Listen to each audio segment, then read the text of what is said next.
Hello everyone, I am Claire Prudhomme from the Computer Science Laboratory of Burgundy, and I will present an agent-based model for the transmission and control of the COVID-19 in Dijon.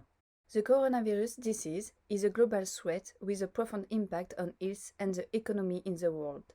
Governments and experts have elaborated containment policies such as total or partial closure of facilities and barrier gestures to reduce the disease propagation. The research presented today aims at evaluating through simulation the spatio-temporal transmission process of the COVID-19 in Dijon, according to different containment policies to predict the impact of such strategy on the coronavirus disease propagation. I will introduce shortly works related to simulation model for disease propagation. I will then explain the simulation modeling by presenting the models and parameters. Then I will present the simulation experiment, settings and show its result. Finally, I will conclude on this result. Concerning related work, compartmental models that assign a compartmental label such as susceptible, infectious and recovered to the population allow realistic mathematical modeling of infectious disease such as the COVID-19. The choice of the compartmental model depends on infectious disease. Models, such as classical mean-field, metapopulation, or epidemiological dynamics integrating individual spatial and social structure and the awareness evolution of the population, allow understanding the macroscopic behavior of an epidemic in a large population. However, they are not well suited to analyze the transmission dynamic in small population with complex behavior. On the contrary, agent-based modeling allows observing the emergence of global behavioral patterns through a set of simple rules describing the interaction among individuals with distinct characteristics. Therefore, I present to you an agent-based model to evaluate the spatiotemporal transmission process of the COVID-19 in Dijon. An agent makes decisions according to spatiotemporal patterns and infection conditions. Therefore, the agent model is firstly characterized by attributes that define its profile, with main characteristics such as age, gender, home location, work location, and leisure location. Secondly, it is characterized by attributes related to its health condition, such as comorbidity and label corresponding to the epidemiological model's compartments. The COVID-19 disease has been modeled through the SEIR epidemiological model. Therefore, any agent can potentially be in one of the following states of this compartmental model. S means susceptible, the agent is healthy. E means exposed, the agent is incubating the virus, this state is characterized by the incubation period. I means infectious, the agent is contagious during a period of infection, and R means recovered, the agent has recovered or is removed due to its death. The infectious state period is divided into 3 cases of infection. In the first case, called US, the patient presents the symptoms of the virus and is contagious. In the second case, which is the asymptomatic case, the patient is contagious but has no symptom of the virus. In the last case, UA, which is an intermediate case, the patient begins to be contagious before the end of its incubation period. At this time, it does not present any symptom but will develop after a variable duration depending on the patient. The presented model has 2 categories of parameters. Parameters related to agent and parameters related to strategy for reducing epidemic spread.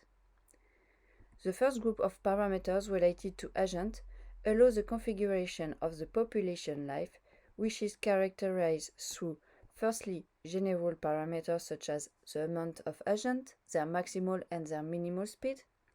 Secondly, parameters related to their main activity, which is the work or school time, with a minimal and maximal hour to begin and stop the main activity, and the maximal age for school to define the main activity of an agent. And finally, parameters related to extra activities with the probability to go leisure after work and school.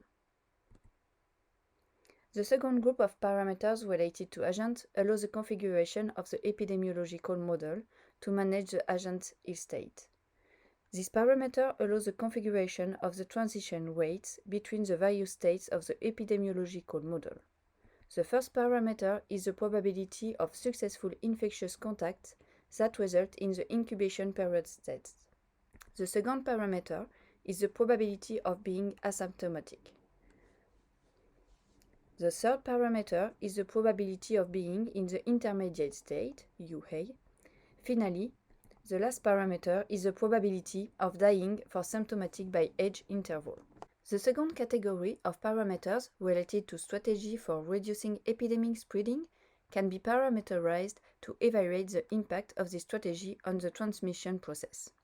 Parameters allow the activation of full containment, but also the activation of partial containment rules such as close the schools, stop leisure time, or the activation of barrier gesture with the definition of the probability that the virus is transmitted in this case. The impact of hospitalization can also be evaluated through the parameterization of, firstly, the likelihood of dying from the virus for an infected and hospitalized individual, and secondly, the amount of bed.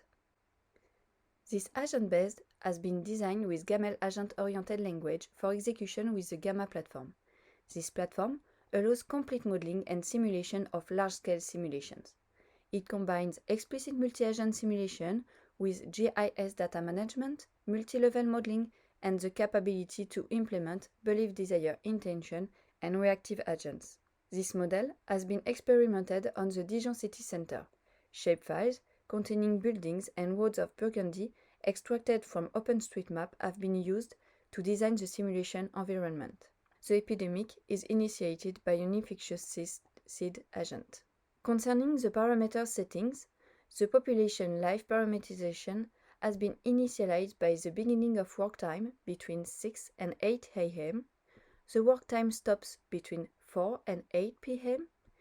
These hours are also thus to begin and stop school for people until 18 years old. The probability of going to leisure after work or school has been initialized at 50%.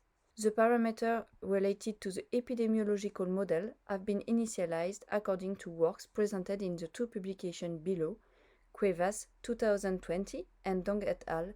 2020. This video shows the simulation experiment applied to the Dijon City Center, which results from the previously presented model and parameterization. In this video, agents are represented through circles with different colors according to their ill state. The ill agents are yellow and the symptomatic infected are red. Thus, at the initial state, all the population is ill except to one individual. By executing the simulation without activating a strategy, agents move to their activity. After a certain time, the disease is propagated in the population. The agents in the incubation period are orange. The asymptomatic infected are red with purple borders. The agents in specific states are orange with red borders. The recovered are green and the dead are black. By activating the school closure, young people stay at home. Thus, we can observe that school places in purple become empty.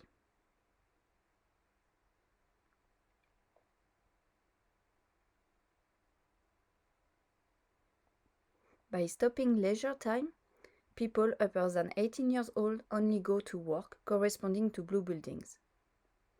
By activating the gesture barrier, the propagation decreases.